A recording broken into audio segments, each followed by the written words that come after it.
much. Thank you. Thank you. Good morning, Mr. Wooster. What? What's the time? 9:10, sir. 9:10? Is the building on fire? Not that I've been informed, sir, no. Mr. Finknottle is here to see you, sir. Jeeves, I'm not awake. I've not had my tea, and yet you bring me Finknottles. Is this a time for Fink or any other kind of knottle?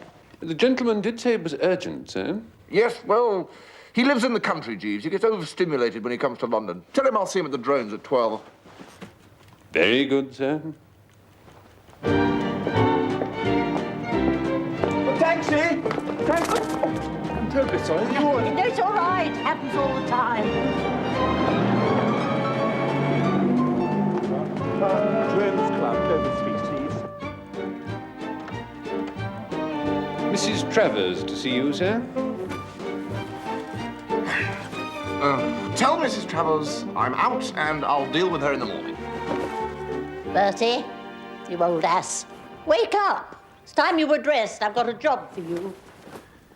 Does your master always lie about like this, Jeeves? Mr. Wooster was detained at a business meeting until late last evening. Business meeting?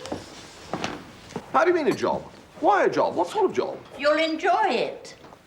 You've heard of Market Snodsbury Grammar School? Never. It's a grammar school in Market Snodsbury. Mm-hmm. The prize giving takes place next Wednesday. Thank you, Jeeves. You are going to give away the prizes. Me? What do you mean, me give prizes? I mean you give prizes. The vicar was going to do it, but he strained a fetlock and he's had to scratch his nomination. No, Aunt Delia. No, no, no, no. On me give prizes, make a speech. Don't start gargling now. This is serious. I was laughing derisively. Well, don't. Well, no, I will not do it. That's final. I simply will not do it. You will do it, young Bertie. We'll never darken my doors again, and you know what that means. No more of Anatole's dinners for you. Oh, now, look here. No, not another bite of Anatole's cooking do you get if you refuse this simple, easy, pleasant job. No, but you have to be a frightful nib to give away prizes. When I was at school, it was generally some prime minister or other. Well, that was Eton. At Market Snodsbury, anyone in spats impresses us. Well, why don't you get Uncle Tom? He's got spats. Because, Bertie, quite soon now I've got to sidle up to Uncle Tom and break the news that I need a cheque for £500 off him for my lady's boudoir by August the 3rd at the latest. The boudoir on the rocks again, is it? Until you have run a weekly woman's magazine, you don't know what rocks are. You remember me losing all that money at Baccarat in Cannes? Don't I just? The casino wanted to put up a plaque. But that wasn't Uncle Tom's money, surely? No, but it was money that he'd given me to pay my lady's boudoir's bills. Oh, law. So if you think that I'm going to ask him to put on the top hat and the lavender gloves and distribute prizes at the Market Snodsbury Grammar School... Yes, I see what you mean. I shall give you today to set your affairs in order and expect you at Brinkley Court tomorrow. You'll enjoy it. I can't understand Gussie Finknottle being in London, Jeeves. Till now, he's always remained glued to the country, completely surrounded by newts. Sir? Morning, Jarvis. Newts, Jeeves, you know, those little lizardy things that charge about in ponds. Ah, yes, sir. The aquatic members of the family Salamandridae that constitute the genus Mulga. Yes, they're the chaps. Anyway, he used to keep them at school. I believe young gentlemen frequently do, sir. Arrived at man's estate, he retired to the depths of the country and gave up his life to these dumb chums. I suppose he used to tell himself that he could either take them or leave them alone, and then found too late that he couldn't.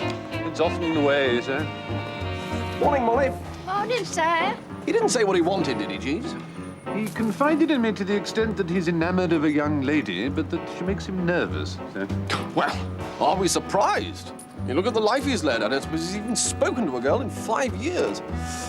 Well, what a lesson this is to us, Jeeves.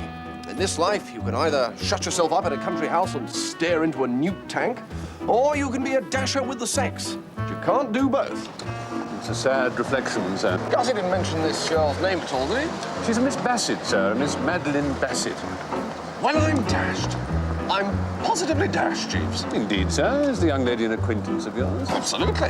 Her father is the beak who fined me £5. Well, I must confess, Jeeves, until you supplied this information, I had definite doubts about Gussie's chances. But now, hope begins to dawn. He's just the sort of chap that Madeline Bassett might scoop up with a spoon. This is indeed good news, sir. I won't go so far as to say she actually writes poetry, but when a girl suddenly asks you out of a clear blue sky if you don't think that the stars are God's daisy chain, well, I mean, you do begin to wonder, Jeeves. Indeed, sir.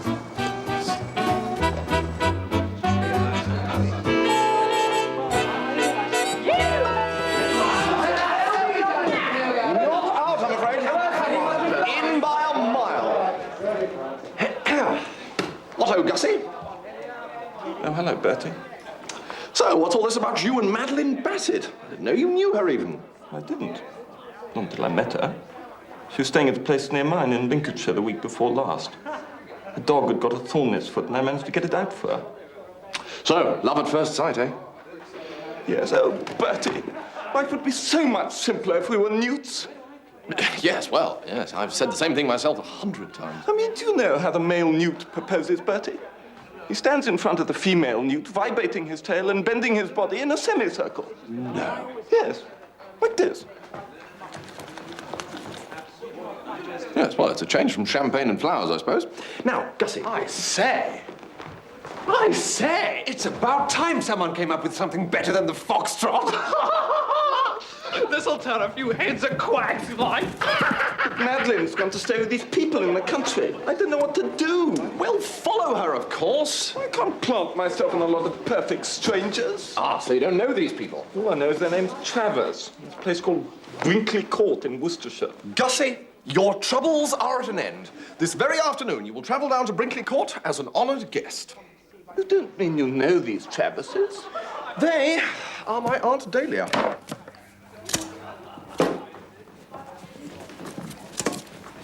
But what do I do when I get there? Oh, if you knew Brinkley Court, you wouldn't ask that question. Really? Place is simply soggy with atmosphere. I got engaged 3 times at Brinkley. Really? No business resulted, of course, but the fact remains. Thank you so much, Bertie.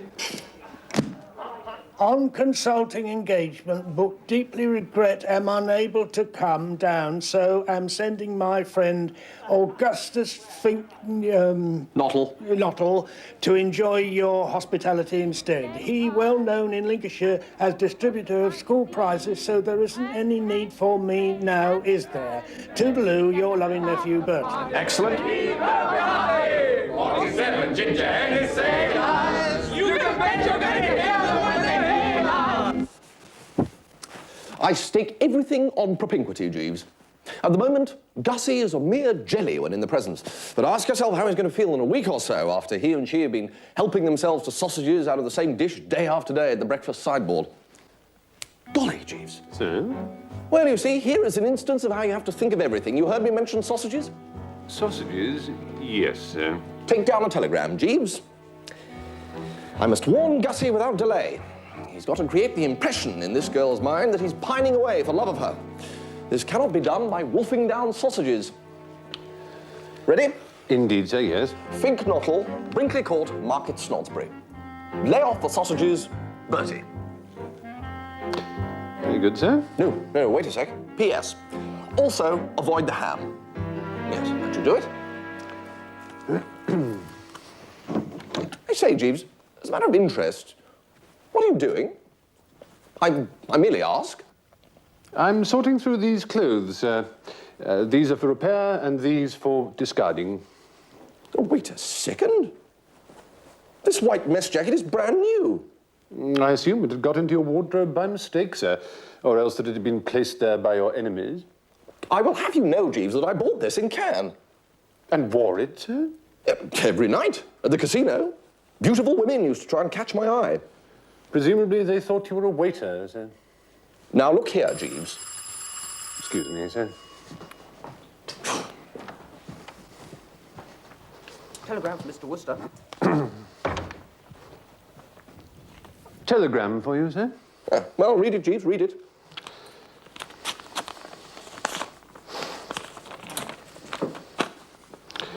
Deeply regret my foot.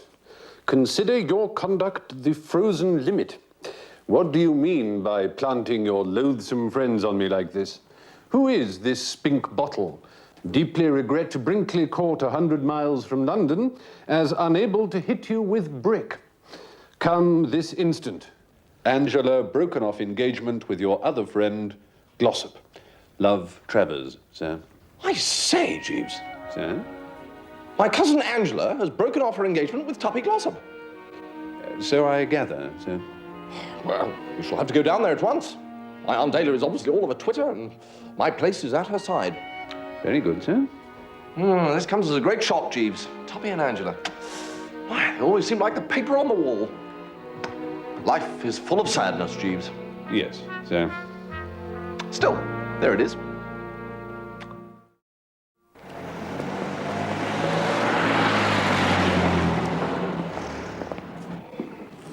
What is it about uncles and aunts, Jeeves? I really couldn't say, sir. I mean, with one's parents. After a few preliminary skirmishes over sago pudding and stewed rhubarb, one settled down into some sort of amicable, if humdrum, relationship. But aunts, Jeeves. Very true, sir. I don't even know the meaning of the word humdrum. Amongst the grim regiment of my aunts, only Aunt Dahlia stands alone as a real sportsman. I mean, look at my Aunt Agatha. Indeed, sir, yes. And Aunt Julia. Quite, sir. And Aunt Charlotte. Oh, she's the one who sent me that rather bitter postcard of Little Chilbury War Memorial when I refused to take her frightful child to lunch on the way back to school. Aunts are noted for their strong opinions, sir. It's a distinguishing mark of the breed. Yes, but it's the things they say, Jeeves. Aunt calling to aunt like mastodons bellowing across primeval swamps. But swamp or no swamp, Jeeves, we must hie us to Brinkley Court. We have a duty to Cousin Angela. Cousin in need is a cousin indeed. Very true, sir.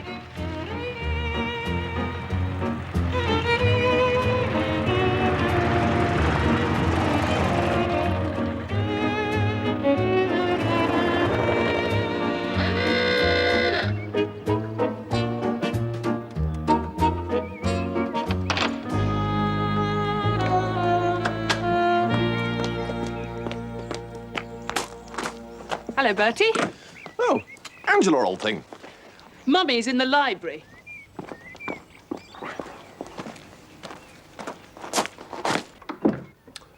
Hello, Aunt Dahlia. Ah, Bertie. Anatole and I were just going over his wonderful menu for dinner. For you, Mr. Wooster, I add a dish.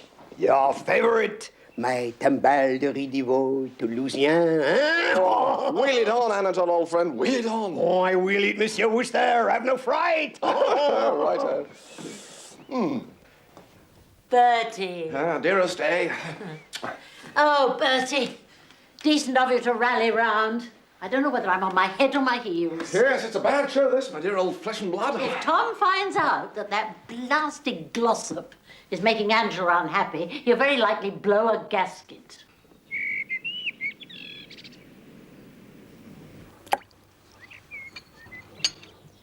The trouble is, Tom's just had a demand from the income tax people for an additional £58, 1 and 3pence. He says he's ruined. And what would become of us all under the iron heel of the Red Menace? If it weren't for Anatole's cooking, I doubt if he'd bother to carry on. But what did Angela and Tuppy row about? Sharks.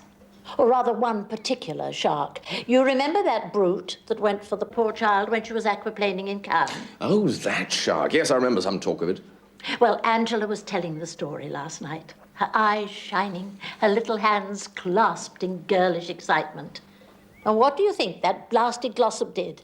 He sat there listening like a lump of dough, and then when she'd finished, he said, "Oh, probably a flatfish, quite harmless. No doubt he was just trying to play." Oh, I say. Exactly. I mean, Angela has pride.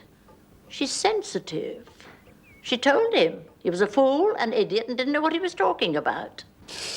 Strong words. Yes, I can see why you needed me. Yes. Or rather, not you, but Jeeves. Jeeves? That wonderful brain of his? No. Aunt Alia, I'm sorry, no. But Jeeves is not the only one with a brain. On this occasion, I am your man.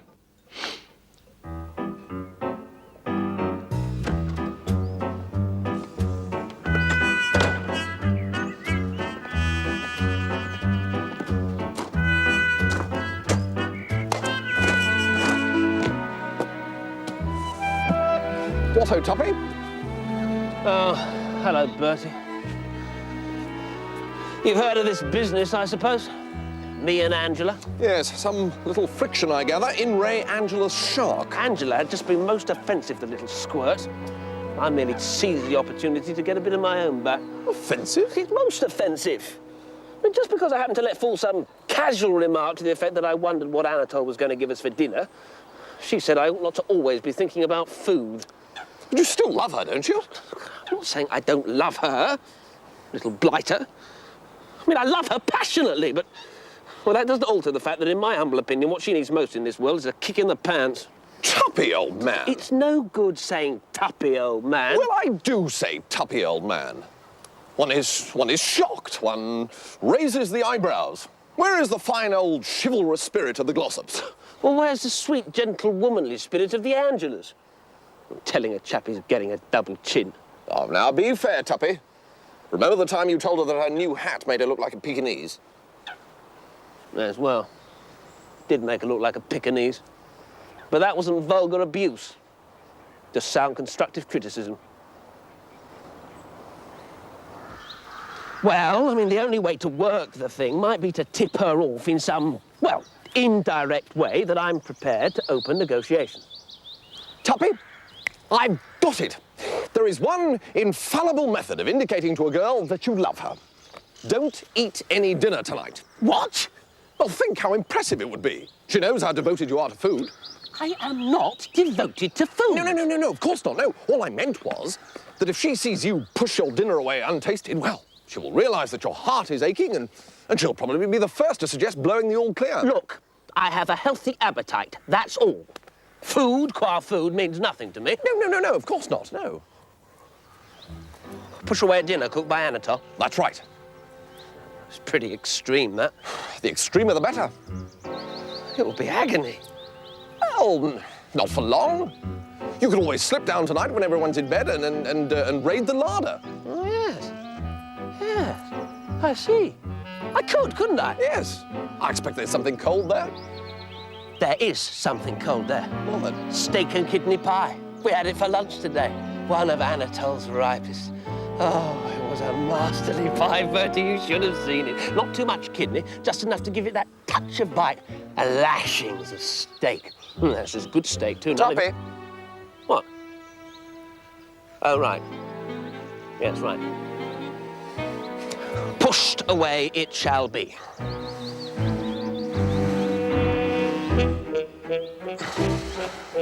Terrific idea, Bertie.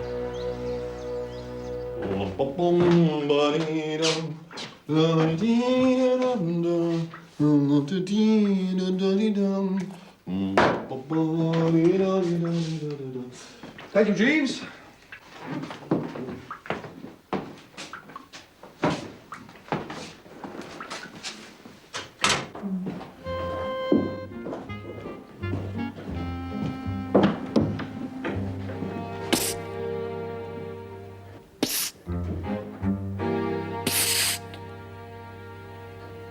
What-ho, Gussie?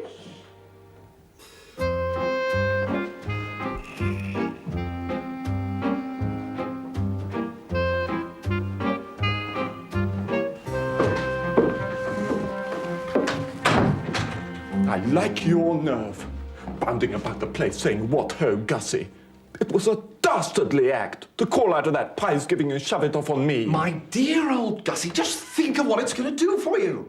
There you'll be up on the platform, a romantic, impressive figure, the whatchamacallit of all eyes, and Madeline will see you in a totally new light. Oh, will she? Of course she will. Finknottle, the newt's friend, she knows. Finknottle, the dog's chiropodist, she is acquainted with. But Finknottle, the orator, Finknottle, the man of affairs, and it'll knock us sideways. Do you think so? Sure of it. I suppose it might be all right. But you seem so aloof, Bertie, so remote. Especially when I see her sideways. Have you ever seen her sideways, Bertie? That cold, pure profile? Just takes all the heart out of one. Yes, well, you see, she needs to be softened up, sweetened. I've been thinking about this, Gussie, and you'll be pleased to hear that I have a plan.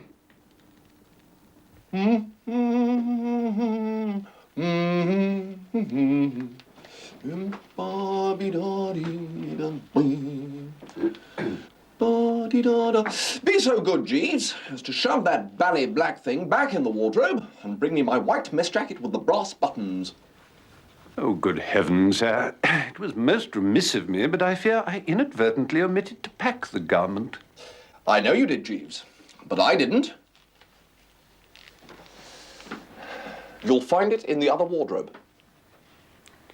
Very good, sir.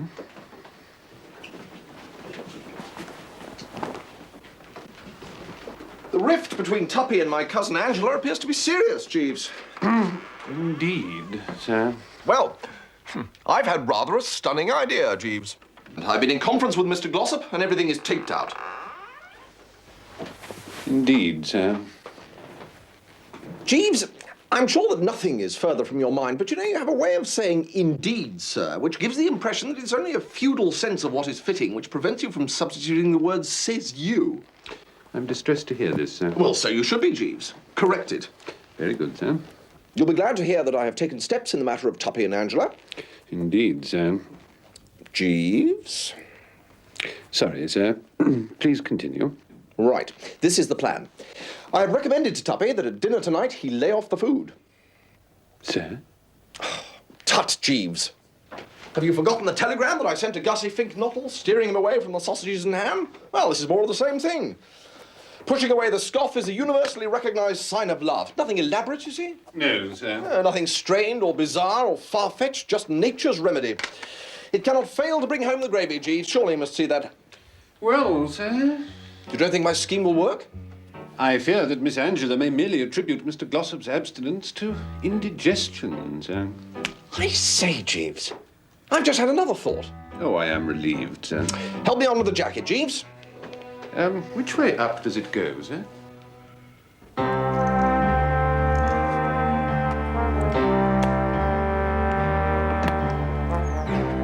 Tom! You're not going to start on me about that blasted money for your magazine again, are you? What are you doing with that gun? What? Heard someone creeping around outside last night. Tonight I'm going to be ready for them. I forbid you to play around with that gun. Blast it, Dahlia. Not another word, Tom. I forbid it. You know you always shoot the wrong people.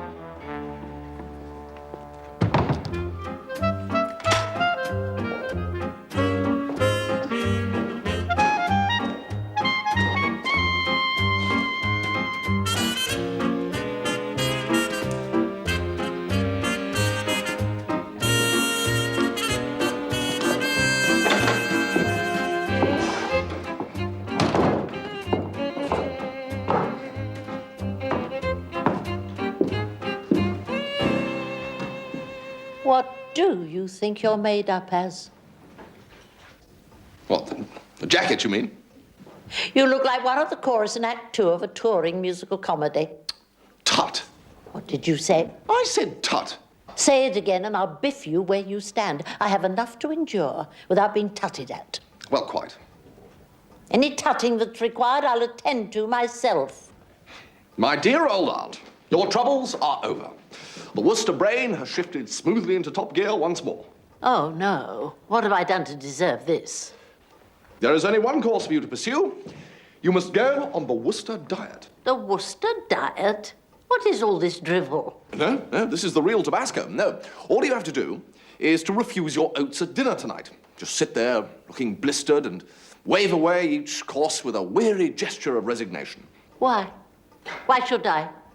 Because I'm prepared to bet, aged A, that at the conclusion of dinner, Uncle Tom will come up to you and he will say, "Dahlia, darling."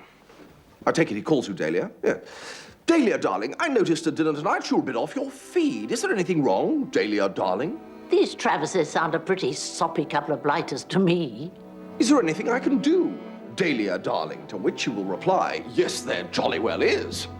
Viz, reach for the checkbook and start writing. Bertie, that's positively bright. When did Jeeves think it up? I'll have you know, Aunt Dahlia, that this scheme is guaranteed 100% Wooster brain material. It's bound to work. Do you know, I think it might. I'll do it. I'm dreading sitting across the dinner table from Glossop, Madeline. Oh, poor Angela. Are you still upset about your Kentucky? Love is such a heartbreak, isn't it? Heartbreak? I'm just boiling mad. The man is a blithering oaf.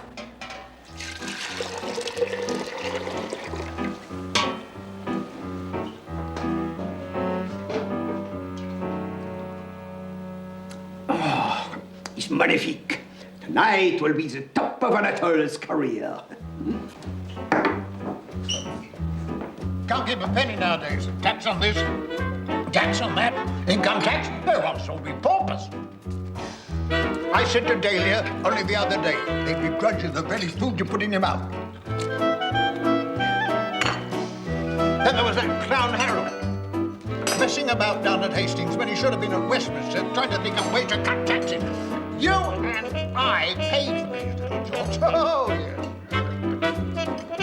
We shouldn't have had those damn Saxons walking in as though they owned the place for a start. They'd have us begging in the streets. I swear to God, they'd have us begging in the streets. I remember, I was in Surrender. Whole families there in the streets. Begging. This was his damn government fault.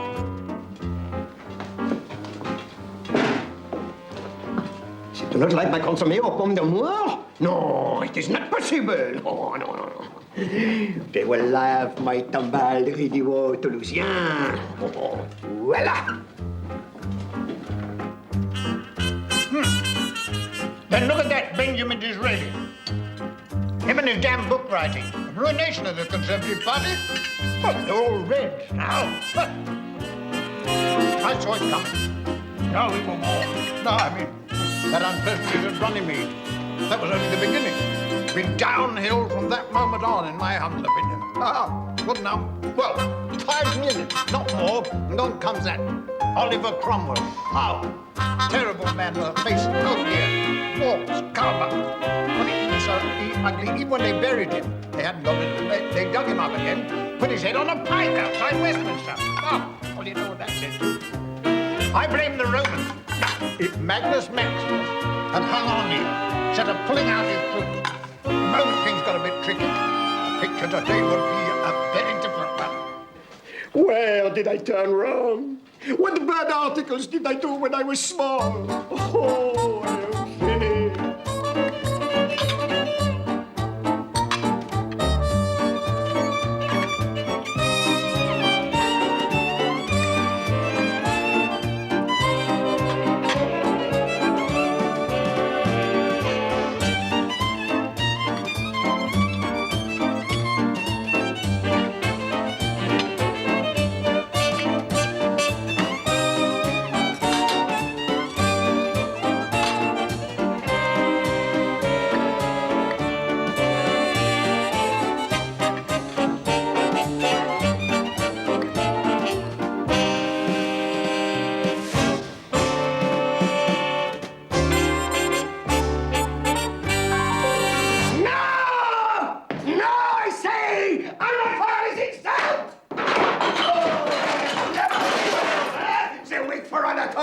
Seems a nice world. They flatten him, then make him jealous of his artisticness. Say leap. Well, Anatole can leap too.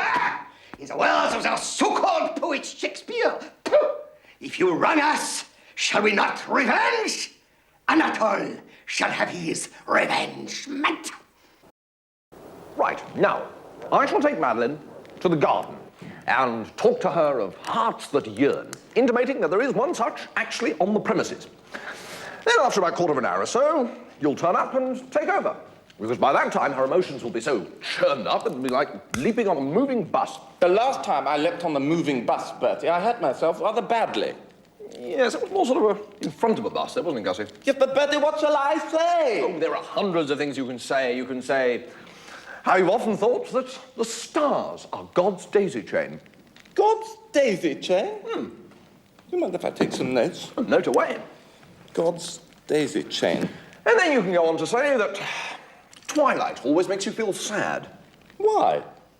Well, yes, well, that's precisely what she'll ask you, and then you'll have her. Your reply will be that it's because yours is such a lonely life. In fact, it might be a good idea to give her a description of a typical evening at home in Lincolnshire, intimating how you pace the meadows with a heavy tread. I generally sit indoors and listen to the wireless. No, you don't, Gussie. You pace the meadows with a heavy tread, wishing there was someone there to love you. And after that, it's easy. You just grab her by the hands, tell her you've got something to say to her, and then say it. Better have a couple of quick ones first. What, drinks, do you mean? But I don't drink. You don't drink? No. Oh, I didn't know that. Pity. It's generally acknowledged that a moderate skinful on these occasions is of the essence. Well, I suppose I could have some orange juice. Well, yes, if you think it would help. It might be a good idea to heave a bit of a sigh at this point. Heave, sigh. Then grab her by the hand and give her the works. Grab hand, give, works. And that's all there is to it. Thank you, Bertie.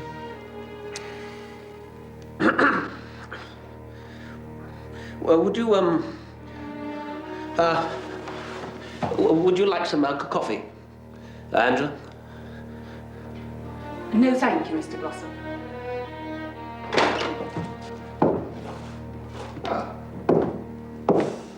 Hello, Angela. Hello, Tuppy.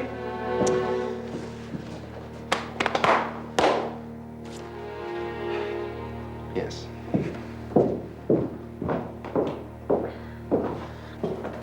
Ah, Jeeves. Haven't seen Miss Bassett around anywhere, have you? She is, I believe, sir, in the sewing room. Sewing? If you'll allow me, sir. I trust your dinner plan was a success, sir? Howling, Jeeves, as you'll no doubt be surprised to hear. Tuppy and Miss Travers are reunited in the drawing room. This is indeed good news, sir. Ill-informed servants' hall gossip had it that the cook, Anatole, had given his notice, sir. Yes, well, of course, I'm not in a position to comment on chit-chat, Jeeves, but I suppose there is always a possibility. Anatole is foreign, Jeeves. Really, sir? And therefore, excitable. I shall bear it in mind, sir. The sewing room, sir. Thank you, Jeeves. Madeline, old thing. Care for a stroll? Jolly good. That dinner tonight, I couldn't eat any of it, of course. Far too upset. But look, I don't suppose you noticed, but I actually pushed away a whole plate of roast lamb. For God's sake! Oh, Bertie, what a beautiful night. Rather. All the little flowers have closed their eyes. Really? And all the little stars have woken up. Good Lord. Oh, look! The little bunnies. How still they are. Yes, they are marvellously still, aren't they? Yes.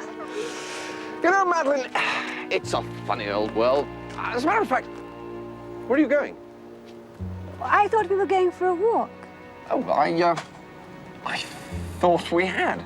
Oh, Bertie. Psst. Are you there? Gussie? Psst. Gussie!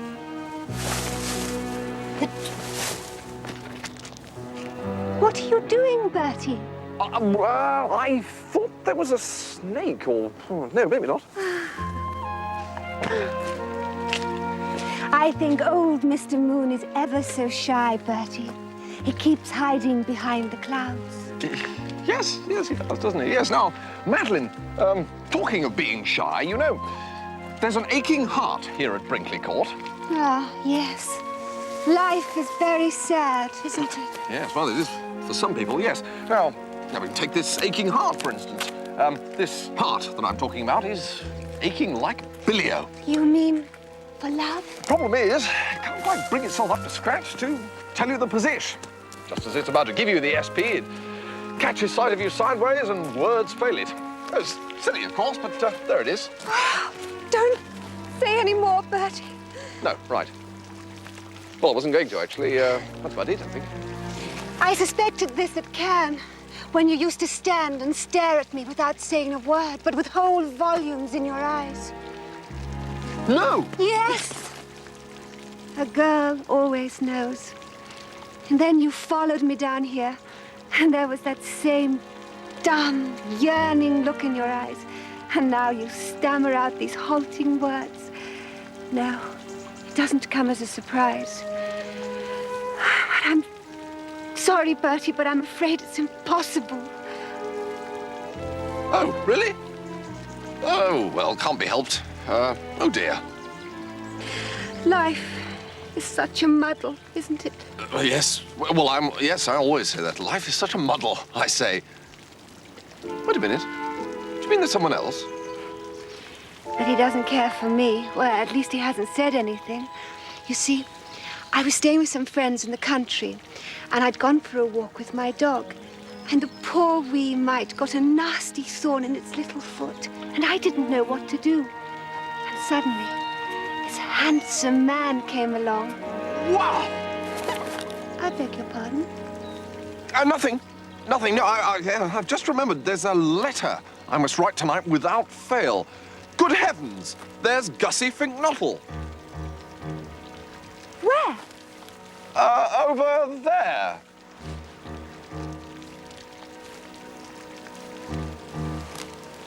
Ah, yes, there he is. Yes, well, I think I'd better be going in. Gussie will take care of you.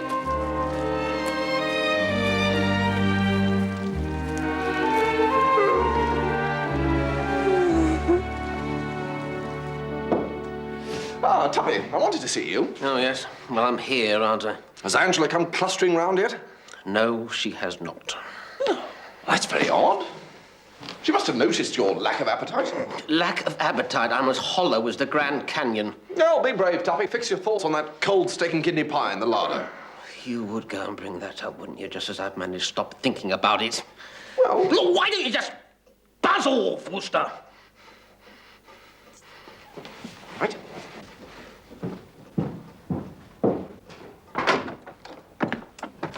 Hello, Aunt Dahlia. How dare you show your face in here? Aunt Dahlia, if I may say something, you seem somewhat pipped. Pipped? Oh, but stand fast, Aunt Dahlia, because pretty soon Uncle Tom will be along here full of sympathy and anxious inquiry. Do you know where my husband is? Well, he was here at dinner. I know he was here at dinner, you nincompoop. He is now in his study, his face buried in his hands, groaning about civilization. Any chance that I had of getting the money off him is now gone. Eh? Why? Because Anatole has given notice. What? Anatole has given notice as a result of one of your drivelling schemes. Oh, good heavens. It's no good saying good heavens. Well, yes, now you're upset, and that's understandable. Certainly this is a nasty jar for one and all. The only nasty jar there is the one I'm going to put your remains in. Now, Aunt Dahlia, don't do anything hasty, because I can fix everything. Don't you dare try one of your lunatic schemes. Ah!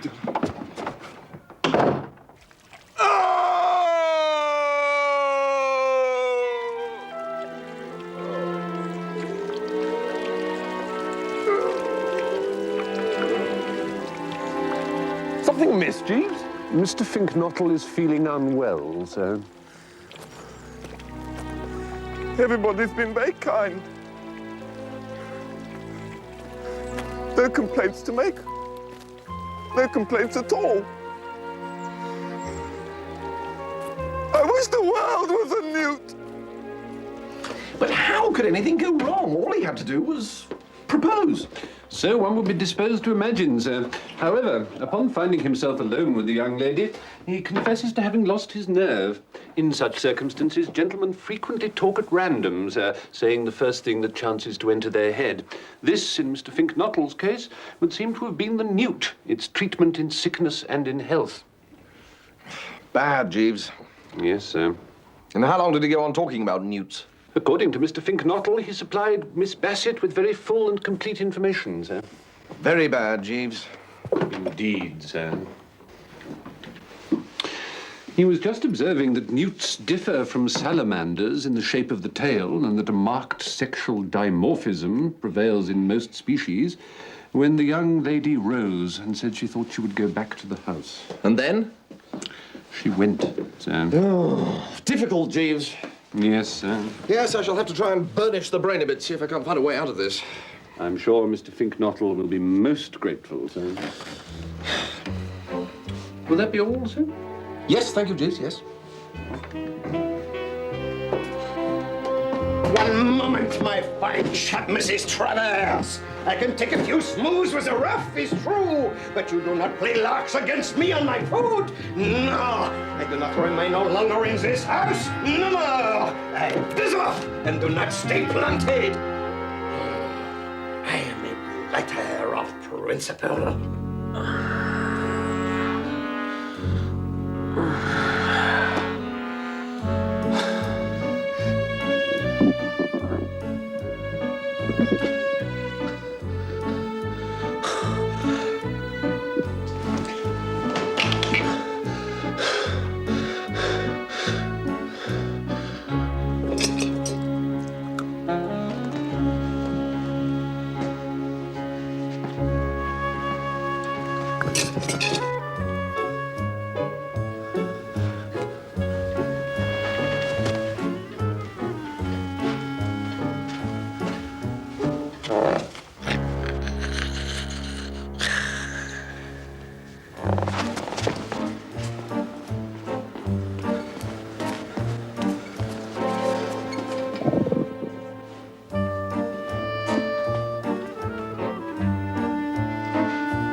The English animals for the food, eh?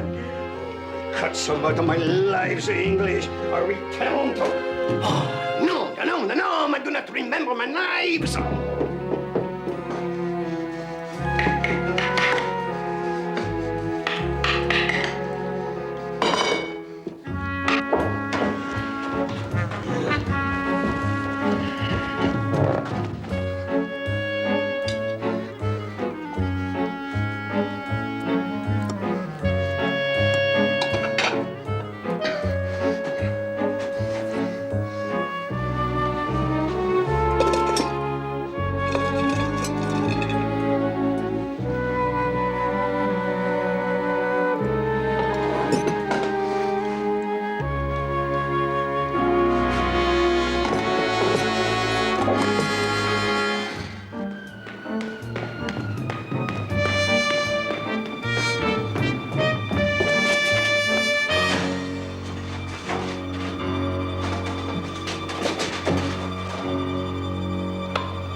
Mr. Glossop, what are you doing? I should have told you, Mamma. Mr. Glossop always likes to have 3 or 4 good meals during the night. It helps keep him going till breakfast. No crazy, Mrs. Travers. You be nice to Anatole. Anatole. You just drop those knives, Anatole. And what are you doing with that gun, Tom Travers? Nothing, my dear.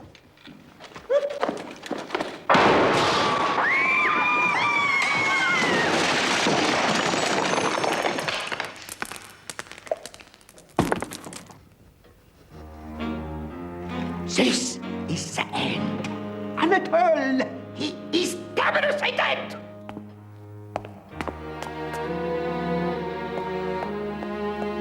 This is all your fault, Wooster.